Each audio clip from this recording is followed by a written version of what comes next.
Dr. Lisa Bravo, welcome to Shrink Wrap Radio. Thank you so much. I'm glad to be here. Well, I'm really glad to have you here. And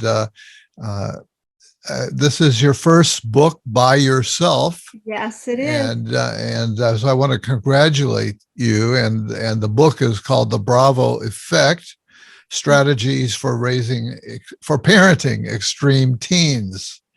And so were you first of all, I should ask you, how did you come to write this book? Well, I'm in private practice in Phoenix, Arizona. I've been working in the field of behavioral health for more than 2 decades. Okay. And I have 2 children of my own that have grown and flown. One's still in the nest. He's got 1 foot in the nest, but he's on his way. And I just really, over time, have tried to, the way that I work with teenagers especially, I found has been very effective. And I've had many parents ask over the years, you have to write a book because this isn't available. The way that you work with teenagers is not available anywhere in writing, and it would make it so much better for parents if they had a guide. So I really wrote it in terms of like giving them a blueprint or a framework for raising their teenagers. Yeah. And I have to say, going through the book, I really got that this is very specific in terms of the advice that you're giving, and not, of course, there's some generalizations, there have to be, but it's very concrete and it's unique. I think that's the key thing, because I've read other books on parenting, but this one definitely stands on its own as unique. And were you an extreme child yourself? Does this come? And what do you mean by an extreme child? And, I'm very happy that you asked that question, because I think this book is largely for all parents who struggle with teenagers. But I really focus on extreme behavior because I've had so many parents over the years. The most common question I get from parents is this normal? Is this okay? Yeah. And a lot of times it is developmentally appropriate during this stage, and sometimes it's out of the box and it's beyond what is in the realm of normal. So I really wanted to delineate that for parents so there's not a lot of confusion around that, so they know when they've sort of crossed that line into, okay, it's time to get some professional advice at this point. There's so much, I feel like parents are so barraged with information with the internet, and they get analysis paralysis. They get too much information and then they don't know what to do. So I wanted to provide a very simple framework so that they can really process what they need to and understand what's going on. So I started working with children, teenage boys primarily, that were in the court system. And obviously, a lot of their behaviors were very extreme. And I found that I really loved working with that population. And I worked a lot with children in the foster care system as well. So when I went into private practice, it was a different population of families, but I was seeing very similar here and there, that these extreme behaviors, drug use, suicidal behavior, cutting, antisocial behaviors, social skills, a lot of deficiencies in social skills. So I started to really try to help parents understand what part of this is within the norm and what part of it is beyond, what part of it's extreme. And does it need to be addressed in a different way? So why did you love these children? You said you loved working with these children, and probably most people are going, whoa, I don't want to deal with these people. Yes. And it takes a very specific kind of person to work well with teenagers. Teenagers are very difficult. And I've often heard therapists in the field say, the 2 populations that are the hardest to work with is marriage counseling and teenagers. And those happen to be my 2 favorite groups of people to work with. I like the challenge, but I also I was an extreme teenager myself. I was very rebellious. I put my parents through a lot of things. And in that time, so I can really resonate. A lot of the times, a lot of the behaviors that I see with these teenagers is really just them. They're acting out because they're looking for a connection. They're not, and what happens is, as parents, we get very involved in the discipline part of the process, and we don't really look beneath there to see what's driving that behavior. Lots of times the behavior has to do with emotional needs that are unmet and they're unable to express. Yeah. Now their behavior seems to be saying the exact opposite, right? I Yes. don't like you, keep away from me. Mm-hmm. And you say underneath that, they really want connection. Yes. So it In would the take a book, brave parent to push through that persistently, right? yes. Uh-huh. Yeah. In the book, I use the metaphor of, imagine that your teenager is a goldfish wearing a shark fin, and all you can see is the shark fin. So I love all you that. do is you look at this shark fin and you try to figure out how to keep yourself safe, how to keep that shark safe, how to get out of the way of this shark. But we fail to notice that beneath the surface is this very gentle, very fragile goldfish that really needs the attention. And if we work towards understanding what's going on with the goldfish, we don't need to pay attention to the shark fin as much. Wow, that is a great metaphor, and I like that in the book you did share that you were an extremely difficult teen, and Mm-hmm. and yet you say that you don't blame your parents. It wasn't bad parenting that Yes, my got you parents. there. Absolutely. And I'm glad you asked that question, because I think it's really important to understand. I think that my parents did the best they could with the tools they had. They were very traditional, but it's sort of like they were trying to parent me with the tools that worked for my siblings. I have 3 siblings. Um, but I needed power tools. I needed a much different way of managing, because I was very intense, and I was very fragile inside. I was that goldfish with the shark fin, and I don't think my parents really understood that. And I think that happens with a lot of teenagers. We look at the parenting books and we do what the book says, and then it doesn't work, and then we try another parenting model, and then we try this. I mean, there's thousands of books on Amazon on parenting, and if it was an easy thing, there wouldn't be thousands of books available about Yeah. parenting. So how did you get past being the difficult teenager that you were? I after college, I started really paying attention to the fact that I was sort of the common denominator in a lot of the chaos that was going on in my life. And So it I followed started you in some ways to college. absolutely through college. And Uh-huh. those are some blurry years. And I had some very self-destructive, risky behavior. Uh-huh. And it took therapy. I had a wonderful therapist who was very patient with me and spent a year just really digging in and understanding what my role was, and how I was sort of creating this scenario over and over, and I didn't want to live in this chaos anymore. Mm-hmm. Mm-hmm. And the publicity around your book refers to you as the teen whisperer. Is that a title you gave yourself, or where did that idea come from? People have called me that over the years, just because I can have teenagers who everyone's afraid of. I mean, they look like they are described. I'm waiting to meet sometimes these 10-foot fire-breathing dragons. And I can look at a child, no matter what size they are, and understand what's going on beneath the surface. And it's sort of like, I don't know if you've ever worked with horses, but horses are a lot like teenagers. They can really feel your energy.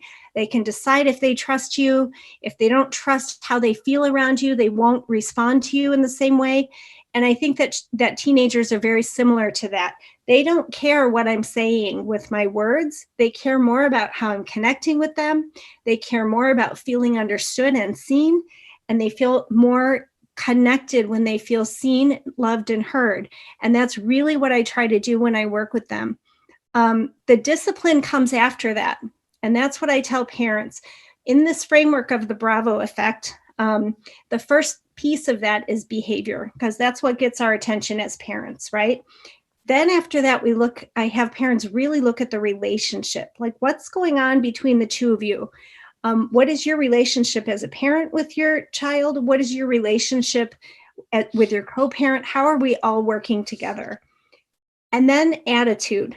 The A stands for attitude. What is the attitude your teenager is taking? Lots of times attitude is a loaded word, but I look at it in terms of understanding what position are they taking? Oh, are you okay? I am. I get this little chronic cough. I think it started with the fires a year or two ago. Oh, yeah. Yeah. Northern California. I know. Oh, my gosh. I think you're on fire again, aren't you? They're just getting started again. Yeah. I think it's a horrible thought. But at any rate, it sounds like you're spelling out Bravo, Bravo. Yes. Okay. Yeah. So it's behavior, relationship, attitude, values, and opportunities. Okay. Yeah. Yeah, that's great, because I was somehow I missed that going through the book, and that was going to be my concluding question was, well, what is the Bravo effect? Right. But you really kind of spell it out. Right. So the way that I came up with the title is I really wanted to have this framework for parents to be able to look at what was going on from a very kind of multi-systemic way, not just one way. It has to be very dynamic. And once all those things are working together, it creates the effect that you want. It's kind of a play on words. You kind of get this Bravo response. And go, Bravo. Bravo, here we go. Like we've got everything working in conjunction. And your name is Bravo. Your last name is Bravo. Yeah, so it all flows together. Another way in which your book is pretty unique is that you have a warning in the introduction that says, this book is not for the faint of heart.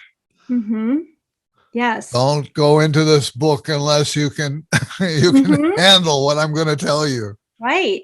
Well, my editors, I kind of went round and round when I was working with my editors. The book initially was going to be a lot, very soft version of how to parent teenagers. And I felt very passionate that it was, there aren't books for this extreme behavior, and parents really are looking for answers and help, and they need immediate responses, and they need the right information. So we kind of went round and round, and finally we decided that we would put sort of a caveat in the beginning, like this is very direct information, and some of it might be upsetting for some parents, but it's very much about the world of teenagers, and we have to know what they're living in.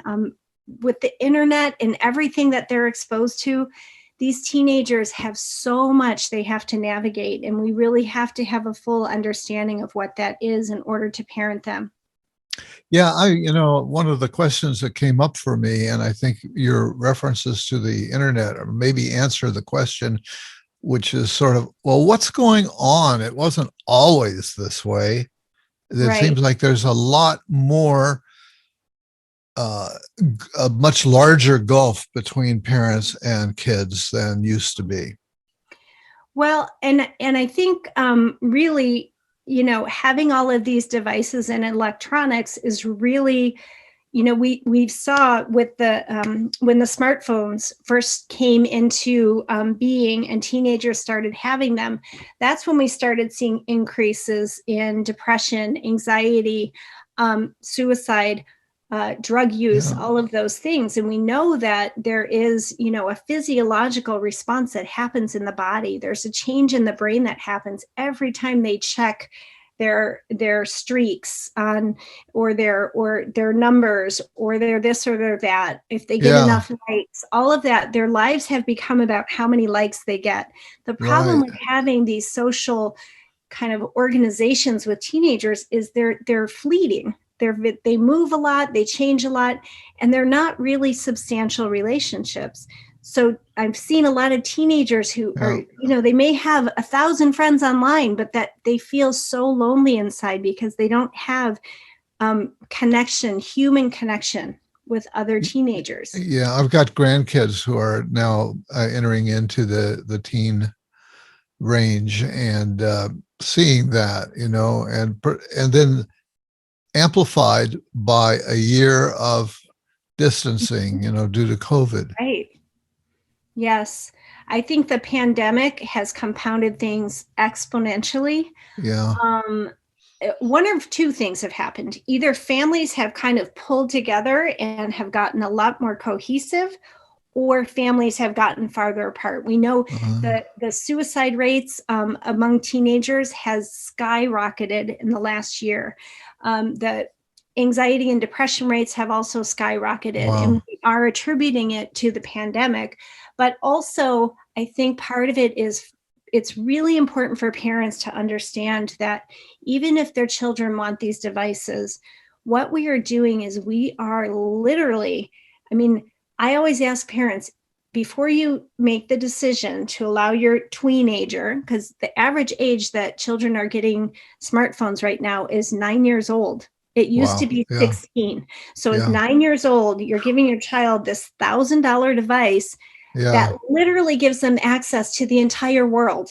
So it's like putting including them on all the evil that's in the world. Right. It's like putting them on a plane and just to wherever they want to go and having them try to figure it out. Yeah. Wow. Yeah. Mm-hmm. And their brain's not at a place where it can make good judgments about that. They're not ready. Their brains are not ready. And we also know that all of these devices, there's a lot of research to support that it changes the architecture of the brain.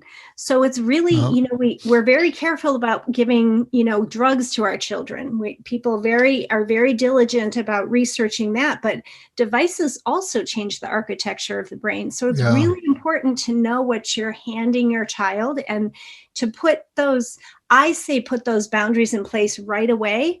And don't call it, kids don't have a right to privacy. Their phones should never be private until they're driving age, maybe, and you feel like you can trust them. But I think giving your child a phone and not establishing a rule around this is just like your bedroom. I tell parents all the time, would you let your child go into their bedroom and lock the door every day and never let you come in?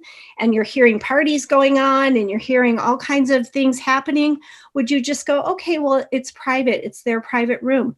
No parent has ever said yes to that. Think of their phone like their bedroom. Yeah. Well, unfortunately, I agree with you totally.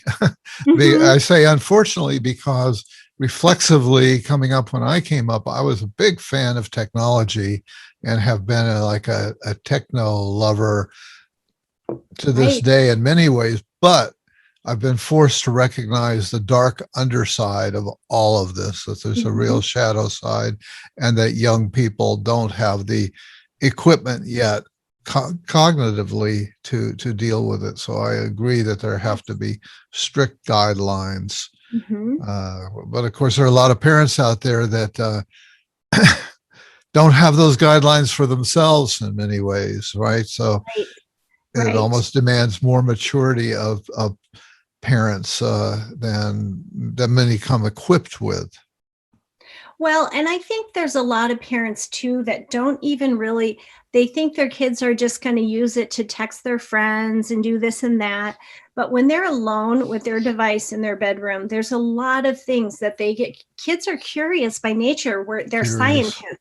So to expect that they're not going to look around and be curious about different things is just unreasonable. So we really have to be realistic about what our kids are curious about, what their friends may be talking about, and understand that device gives them access. Now, if your child already has a device, which most parents do, it's a lot harder to establish rules and boundaries later. It's a lot harder to install some of these apps. There's some very good apps that you can install that will help kind of manage some of that some of that, understand where your child's going and get notifications if your child is going into, chat rooms that are dangerous for them, or the dark web, or any of those kinds of things. But oftentimes it's been my experience that parents find out way after the fact that their kids are in the woods. Yeah, yeah.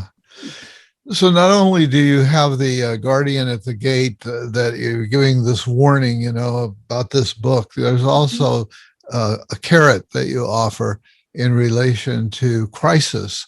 And as we don't like crisis in our lives, we want to avoid it, but you do say that crisis can really be a valuable thing. Say a little bit about that. Sure.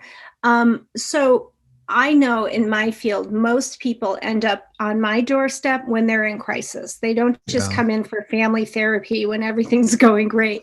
So it's been my experience that crisis window is so important. I actually used to work for a crisis mobile team with the police department in Maricopa County. And one of the things that I learned is when families are on the heels of a crisis or a catastrophic event, it is a very fertile ground for change to happen. And it's an opportunity for them to change patterns, to really look at what's going on, and to shift how they're parenting or how they're interacting as a family.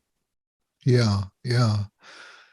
You write about three different types of stress. Speaking of crisis, that there are three types of stress that you identify, which you label as positive, tolerable, and toxic. So tell us about those three, and which types of stress the extreme teen is likely to get Right. That's a overwhelmed by. great question. And I'm glad you asked it, because I think what happens sometimes with parents is they see all stress as bad. And that's not necessarily true. Positive stress is really important for children Yeah. to experience and be exposed to, so that they learn how to tolerate that feeling of stress in their bodies. So positive stress is things like studying for a test, time management, sports. There's a lot of stress involved in sports, but you're working towards a goal and there's a meaning to the stress. There's a lot of parents that really try to kind of shield their children from any kind of distress. And that's not necessarily the best thing for them, because they have to learn how to manage in healthy ways when they're feeling distressed. Yeah. Yeah. So, positive stress, we want to expose them to as much as possible. Tolerable stress are, kind of a higher level of stress, but they're also stressors that I think teenagers can recover from. So things like maybe a death of a pet, a death in the family, anything that is, going on within the family system, but there is Yeah. still healthy, functioning demonstration around them. So the parents are, maybe they're going through a divorce, that's a tolerable stress if the parents aren't constantly fighting in front of the children, and they talk to them about what's going on, and they can be part of that process. So if it's managed in a healthy way and it's modeled in a healthy way from the parents, the kids can get through those things really, really well. Yeah, and it's part of being of human experiences, the Correct. existential issues, and it adds to the depth of the personality to have had some challenges and gone through some difficult things, Right. and and Yes, and, and learn to come through the other side. Yeah. absolutely. The toxic stress is sort of this one that I think many people have experienced. And toxic stress is repeated, sort of being in a just stressful environment that's dysfunctional and unhealthy for a long period of time. Abuse, neglect, being exposed to violence, all of those, having parents who maybe have a substance abuse issue and they're, exposing their child to it repeatedly. All of these kinds of stressors really do affect who we are and how we're shaped as children, and it later affects us as adults. There is a really great, and I talk about it in the book. There's a measurement tool that they use in pediatrician offices now called ACEs, which is it really measures adverse childhood experience. Yes, right. And it was one of the largest studies ever done. And what they were able to determine is the higher your ACE score, they ask about if you were ever exposed to violence, if you ever had a parent who was in jail or died or was incarcerated, if you were exposed to drugs or alcohol or violence, and those kinds of questions. And it's a very simple tool. But what they found is the higher the ACE score, the higher people were likely to have later issues, cardiac problems, obesity, depression, anxiety. They were more likely to be smokers or substance users. And it's really interesting because we can use that information to really understand that exposing children to toxic stress, we do have protective factors. It's not like if you have a child who is exposed to these things that they're going to be ruined as an adult. I don't want parents to think that, but what you have to do then is really teach them healthy ways of coping, healthy ways of managing, healthy ways of processing that toxic environment they were in or whatever they were exposed to, so that they can have a way to be resilient from it. Yeah. And it may not be just in the home. It could be in the neighborhood. It could be in the school that they attend. Right. Absolutely. And school is a very big one. Bullying is, really, really hard on kids. Mm-hmm. Yeah, indeed. Indeed. And so what are some of the ways that parents can help to ameliorate these things to, provide a home life that will create the resilience that we're looking for? Right. That's a great question. I think the biggest piece is connection. I know that teenagers look like they don't want to be around us, and they give us the side eye when we pull out the board games. And my daughter used to even call board game. She thought it was spelled BORED. She's like, no wonder they're called board games. They're called board games. Boring. Yeah, but I think, just establishing routines where connection is your intention. I think even having a night where everyone in the family is unplugged and you play games together or you go and do activities together, but there's no devices. Just one night a week, everyone agrees. Spending time with your teenagers. It makes such a huge difference. And I used to do this with my son because he went through a very dark period where I could not connect with him.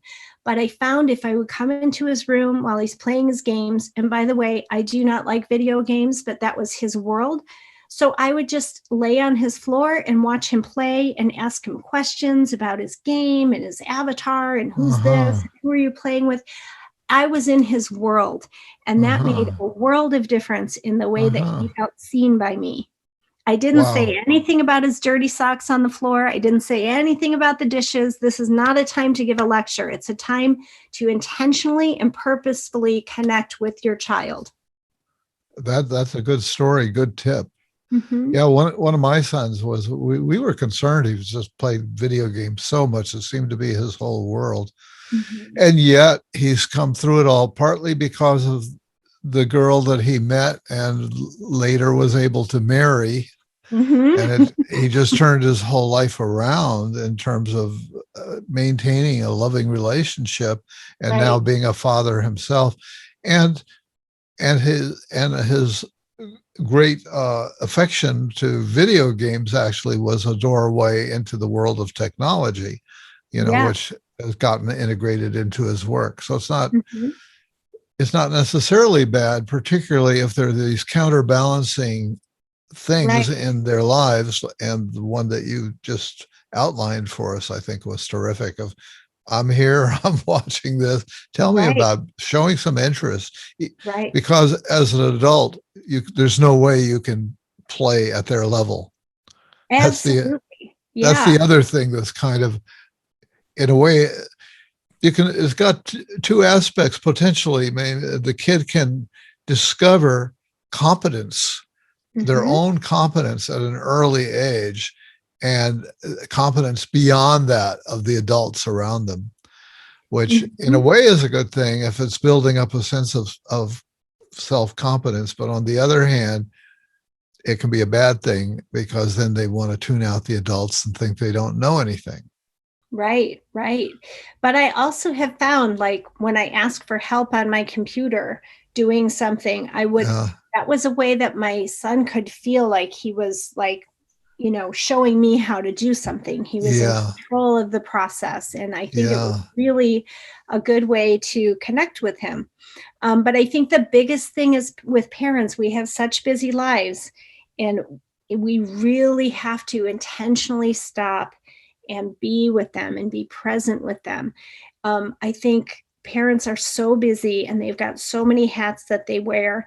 And sometimes they'll tell me, well, I didn't have time to connect with him today. And I literally call it connection. I want you to sit and I want you to be with him. And 5 minutes a day, sometimes that's the homework assignment I give the parent. And oh, I didn't get to do it every day. And the thing is, if it doesn't become your intention, it won't happen. You'll run out of time, I promise. But we always figure out how to make time for being angry, how to make time for conflict. We always can. Everything stops when we're having an yeah, argument, right? So right. it's really important to make it as important as having conflict, like, or more important actually, to really be in that space. Initially, your kids are going to reject you. If this isn't some way you've worked with them before, they're going to reject it. But don't let that deter you, because Yeah, eventually, they don't want to get dependent on that connection if there hasn't been good connection between the two of you, because what if it stops? They have to know that you're going to outlast them. So I tell parents, don't be attached to their response. Give it 6 weeks. You do this every day for 6 weeks, and then you tell me if it's changed. And all the time, every parent who's been consistent, they have a different relationship with their teenager after that time period, if they've been really diligent about that connection and not being attached to reciprocal relationship for that first 6 weeks. yeah. So many of us are addicted to our phones, to our smartphones. Mm-hmm. And it alarms me when I'm out in the world and I'll see parents pushing a pram, a buggy or a what do you call it, a A toddler stroller, inside a a stroller. Uh-huh. stroller. Thank you. Yeah. That's the word I'm missing here. And they're looking at their phone at the same time, or their kids are pulling on their clothing in the playground, trying to get their attention. Yes. And I know. attention is what kids want. It's what we all want. Right. That's why I do this. I want attention. I want an audience. And we Right. all we all crave, hey, look at me, right? Right. And that's so important for kids coming up to have those looks and to get that attention. It's as important as food. Well, and think about what happens with toddlers when we model that behavior. They do the same thing, and then we tell them, get off your phone. And if I'm on my phone all the time, parents will say, well, I'm working. They're not working. But Yeah. that they don't understand the delineation. They need you to say, we're all going to put our phones down for an hour, or there's no phones at the table. But the parent also has to do the same thing. They have to be willing to turn off the phone and to Yeah. model that behavior. Yeah. And think about toddlers are at the park. The way they get that attention is what? By throwing themselves on the ground or fighting with another child, or eventually they will get that parent to show up either on the positive side or the negative side. Mm-hmm. Mm-hmm.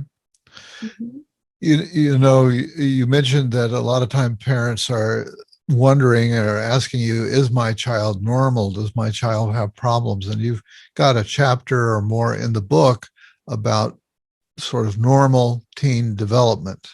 Right. Can you kind of give us the overview of that? Yeah, I think it's so important because I have so many parents.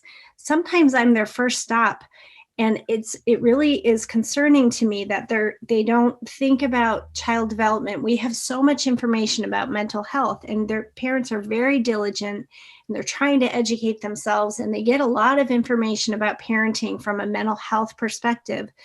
but sometimes they don't understand the developmental side. So I always look at teenagers through the lens of developmental appropriate. What are they doing at this stage? What is important for them to learn and master at this stage?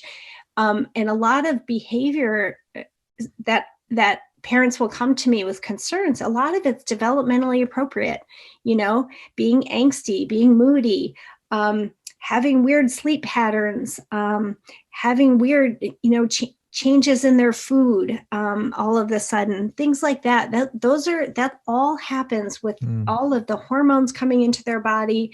They're going into puberty. Their bodies are changing for the first time. They feel very out of control, and they're not necessarily, their brains aren't developed. The human brain, we know now, is not developed until 25. So we can't expect our children to make, the front temporal lobes of the brain are the part of the brain that sort of develop last. And that's where logic and reasoning comes from. So if your child is making these irrational decisions and has this impulsive behavior, that's really their front temporal lobes have not completely developed yet. And so that's why you see all these deficits sometimes in the way they react and respond, because they're still trying to learn how to do that. So that's normal. That's not mental health. Mental health issues come up when there's safety issues and when there's dangerous behavior and things like that. Yeah.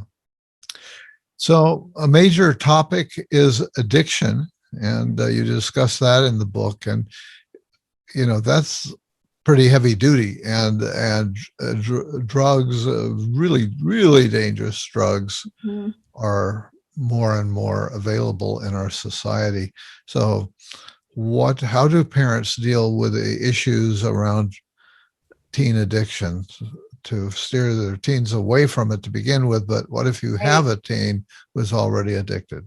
Yeah. How do you recognize it, and what do you do? Right. So I think that is a really complex question. It's a very important question.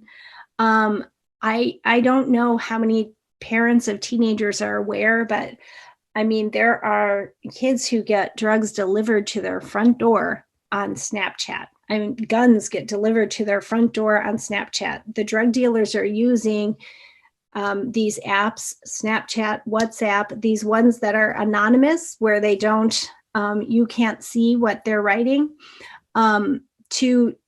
They are using them for fun and to communicate, but some kids are also using them as a gateway to getting drugs and illicit behavior. So it's really important that you are aware of what your child is doing in those apps, because there's a lot of nefarious activity.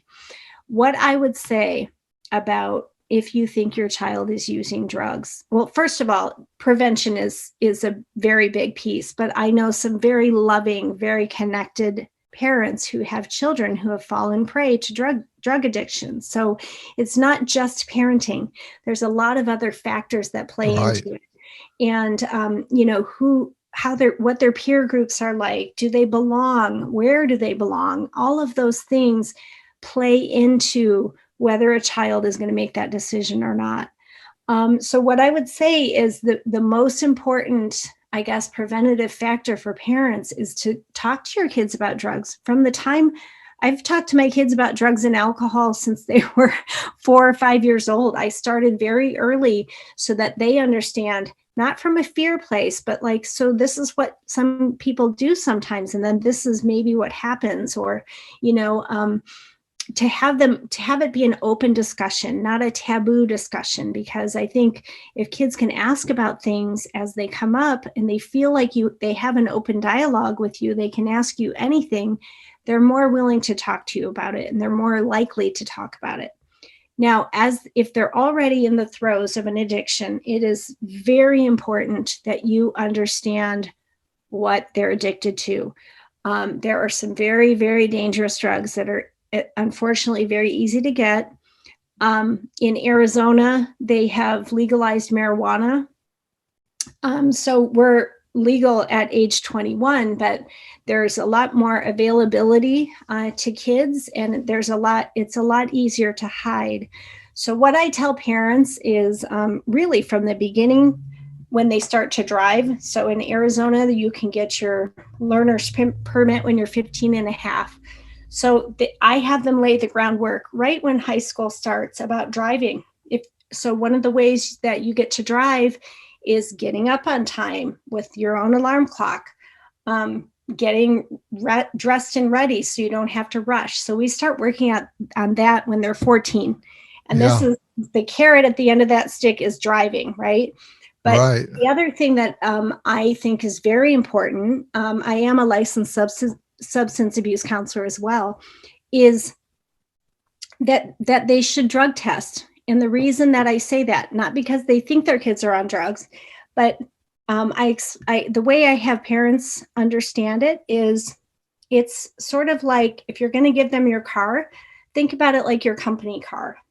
If you're driving a company car, most companies require drug testing, and that's just part of driving their company vehicle. If you're going to drive on my insurance policy, I'm going to drug test you because I need to make sure that you're a safe driver and I'm not putting you in a car if you're impaired.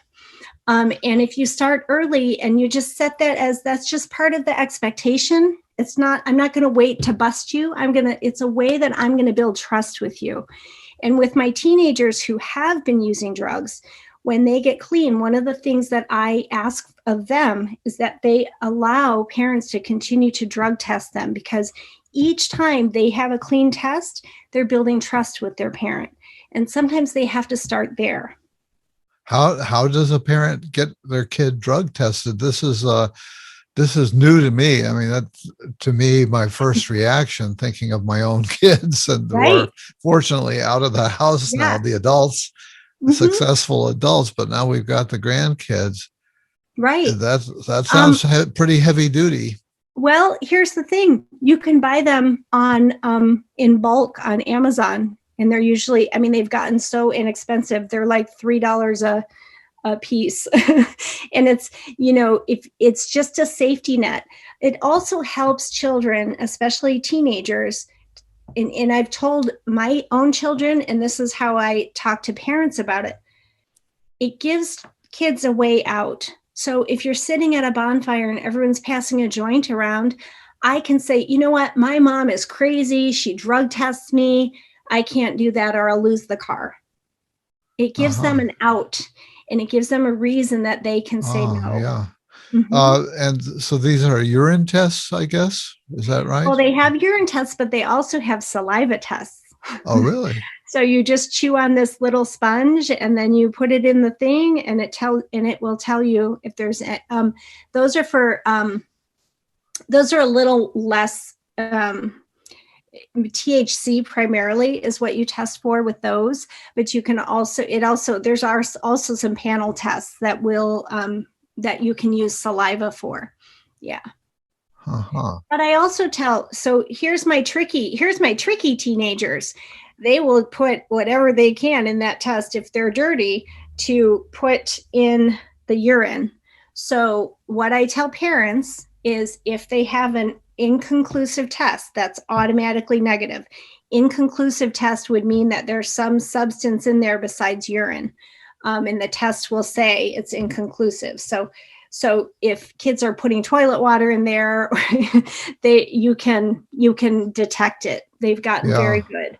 Now I want to make sure that it's stressed that this is not the only, this is not the only tool in the box. This is one of many tools that you use to parent and connect and have an open dialogue with your child.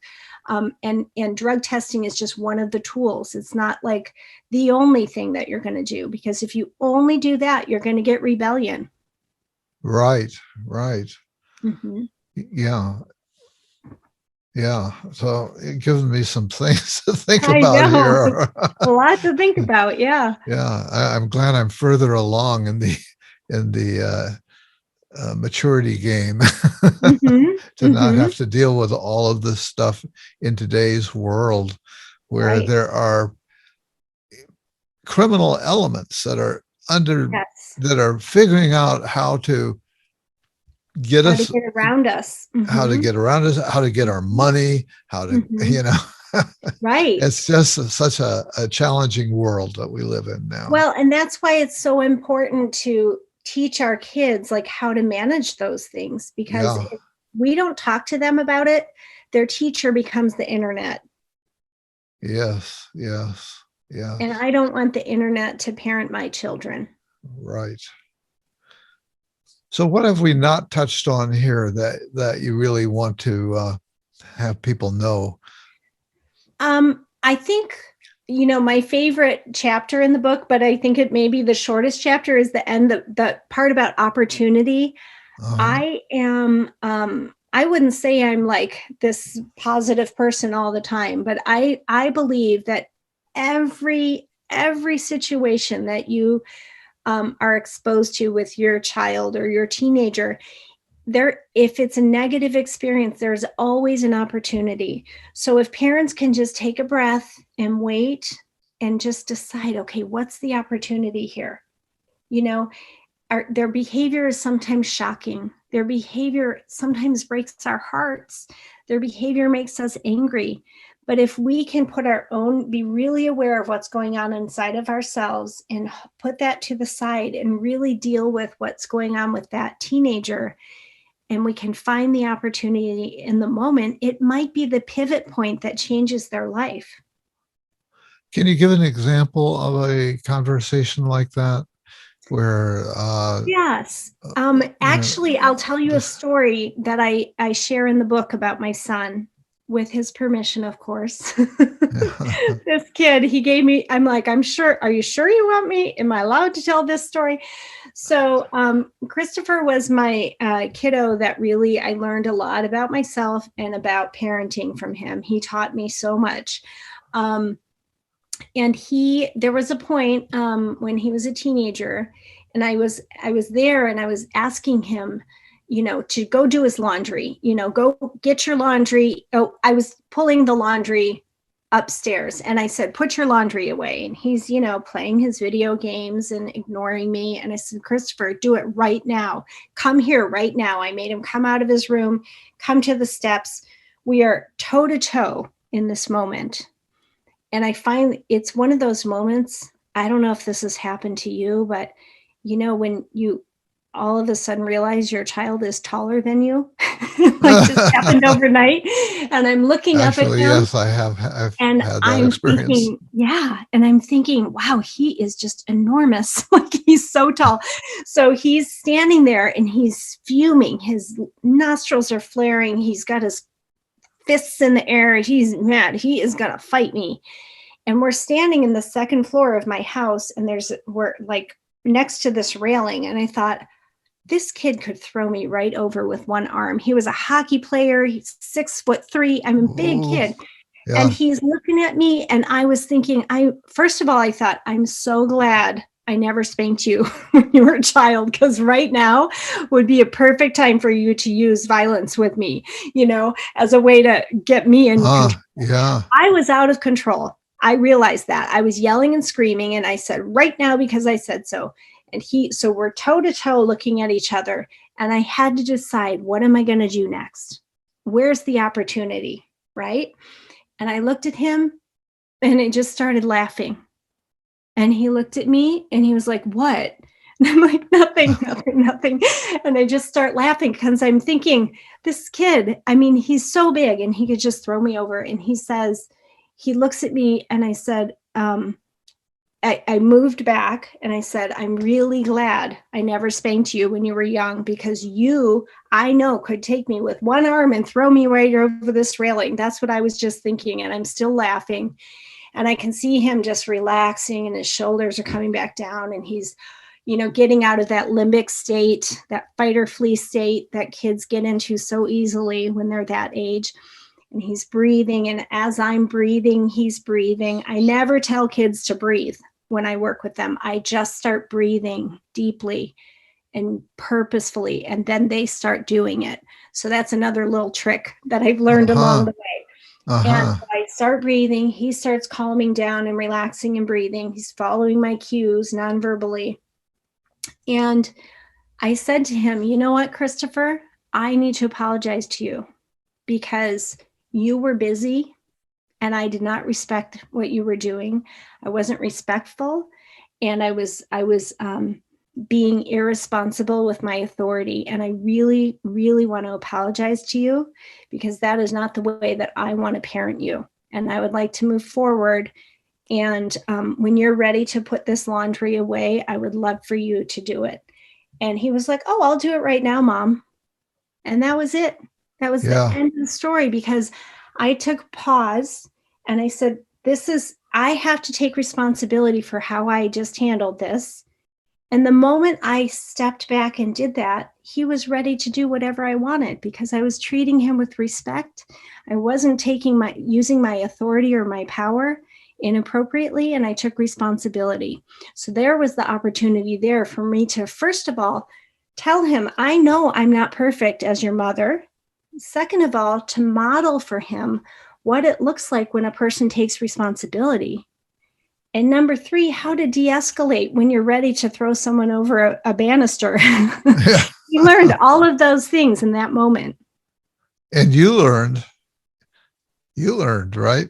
I learned a lot that day. That was a very meaningful moment for me. Yeah. And it's a situation parents probably have at least once a week, right? Yeah. I'm not going to tell my stories, but a couple stories came up as you're telling that one. It's a great story. Mm-hmm. And so is there a way that people can find you or get more information from or about you that you'd like to put out here before we wrap up? Sure. You can find me and the book at www.thebravoeffect.com. And I'm in the process of putting together some coaching and consultation packages. So stay tuned. It's going to be really cool. But we're working on putting a community together for parent support. But right now we've got the book, and I think that's a great starting point. Yeah, wonderful. Well, I really appreciate this opportunity to speak with you, and you're a very, very dynamic person and delightful. And so Lisa Bravo, Dr. Lisa Bravo, want to thank you for being my guest today on Shrink Wrap Radio. Thank you for having me. It was a pleasure being here.